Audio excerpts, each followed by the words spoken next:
Okay, so now we move to another subtopic inside Microsoft Excel is how to manage a worksheet, okay, by sorting and filtering. Okay, so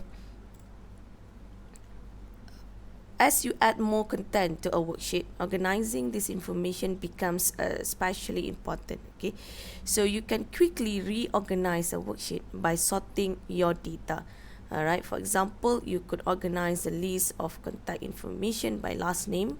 All right, and then content can be sorted alphabetically, numerically, and in many other ways. Okay, so when sorting data, alright, it very important, okay, to first decide if you want to sort, okay, you want the sort to be applied to be entire worksheet or just a cell range. Okay, a sort sheet organize, okay, all of the data in your worksheet by one column.